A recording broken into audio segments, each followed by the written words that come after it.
And we are back for a Blu-ray review of the latest horror Blu-ray release in the UK. That is Stephen King's Doctor Sleep, the next chapter in the Shining story.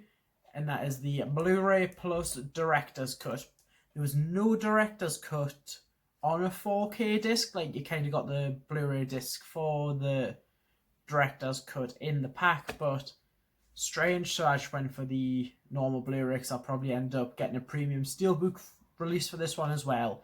And it has Ewan McGregor as Danny Torrance this time round. A bit of a recreation of The Shining's most iconic moment on the front. Very bright and yellow. I like it. Still scarred by the trauma he endured as a child at the Overlook Hotel, Dan Torrance faces the ghosts of the past when he meets Abra, a courageous teen who desperately needs his help and who possesses a powerful extrasensory ability called the Shine. So the best horror of the year from Entertainment Focus, 4 stars from Telegraph, 4 stars from Metro, and the special features from Shining to Sleep, author Stephen King and director-screenwriter Mike Flanagan look back at the original novel and classic film and discuss how they took on the sequel. Ooh, I'm intrigued to see that with Stephen King. See if he just sits and slags off The Shining for half an hour or so. That'll be great. The making of Doctor Sleep, A New Vision, and Return to the Overlook. So 3 featurettes, but I feel that they could all be good 20 minutes, half an hour each. So who knows? The theatrical version's 152 minutes. The director's cut's 180. Let's have a look. What kind of... Do we get any Atmos on this? Dolby True H... Dolby Digital doesn't say about any Dolby Atmos on this one, but I'll have a look when it gets on. So inside it's same, just doesn't have the Blu-ray bar across the top. So let's have a little nosy inside, see what we've got. Don't know if it's going to be a 1 disc or a 2 disc set. Director's cut maybe on 1 disc, theatrical on the other with the extras. Yeah, it's a pretty generic looking 2 disc set, theatrical version and director's cut.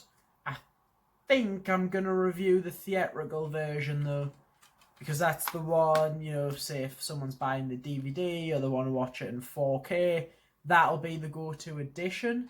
So I'm gonna watch the director's cut as well, obviously, but the review for the actual film itself is going to be the theatrical cut, since it's more open on different formats. So let's get this watched, and yeah, I'll say after I've watched it, I already know I like the film because I saw it in the cinema and thought it was great.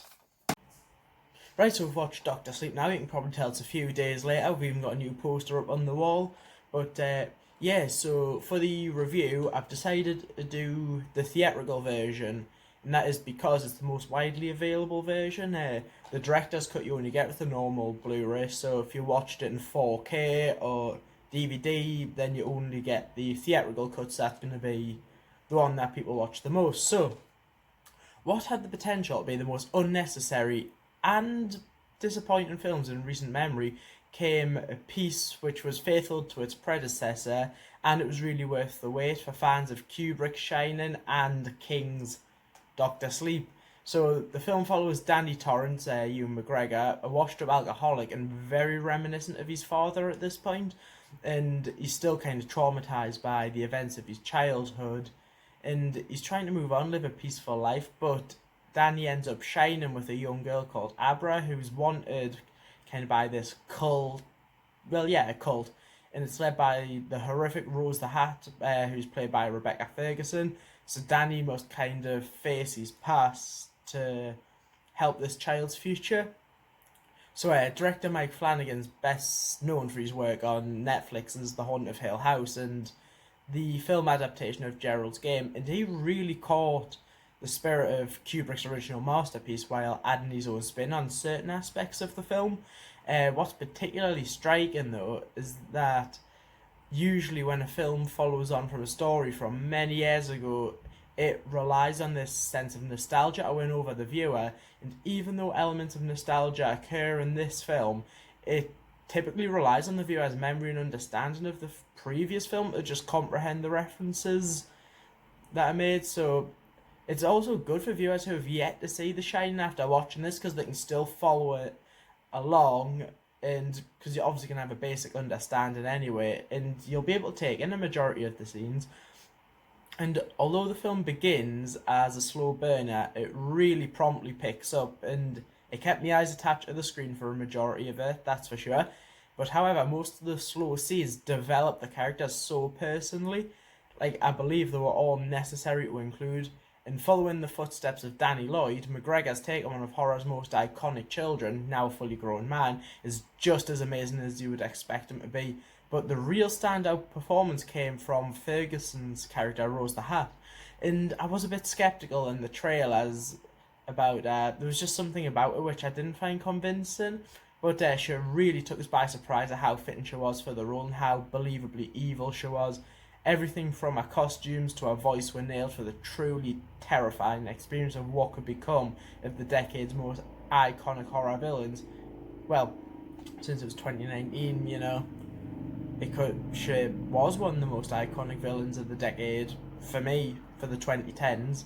And after watching this, you could be greeting everyone with a, well, hi there. And it's really hard to hold back on discussing many aspects and elements of the film. It would result in a lot of spoilers, and that's something we don't do here. And all I will say is that it holds many, many pleasant surprises throughout. But in conclusion, I was more than impressed with what could have been a mediocre sequel with an extremely strong cast and a stellar final act. And it'll just leave the audience wanting more. And it was, I think it came into my top 10 of the year as well, which pretty impressive because I saw over 100 films last year. And it's so good that even Stanley Kubrick's verified Twitter account was advertising it when it got released. Like, that is no joke. How Stanley Kubrick has a verified Twitter account in the first place, I really don't know, but it's impressive. And now, at maybe after this video, I'll just have a nice glass of rum and listen to Midnight, the Stars and You. So what else did we have? We had special features for this. From Shining to Sleep, which was a conversation with Kubrick. No, Kubrick, he couldn't be there for it. It was Stephen King, forgot his name there, and Mike Flanagan just kind of talking about how it compares to the book, and as well as being a sequel to the Shining film. But it kind of, I think Stephen King was saying he liked it because it kind of ends the way that The Shining was meant to. So, yeah, that was pretty good. You could just see Stephen King holding back from just absolutely slating The Shining. And then we had the making of Dr. Sleep, A New Vision, which was just like a load of behind-the-scenes footage, just kind of put together, little interviews with the cast. Yeah, nothing too special. Sorry, yeah, the first one from Shining to Sleep was 5 minutes long. The making of Dr. Sleep, A New Vision was 15 minutes long, so nothing too impressive. Then Return to the Overlook was 15 minutes long, and trying not to say too much, it was just how they kind of recreated, like, Danny's little tricycle and such. I don't want to go into that because there's a lot you need to see in the film first. So, yeah, I would say that's everything for this Dr. Sleep Blu-ray review. I am going to watch the director's cut next. And yeah, thank you very much for watching. And what did you think of Dr. Sleep? Did you like it as a sequel to Shine? Did you like it as an adaptation of King's book?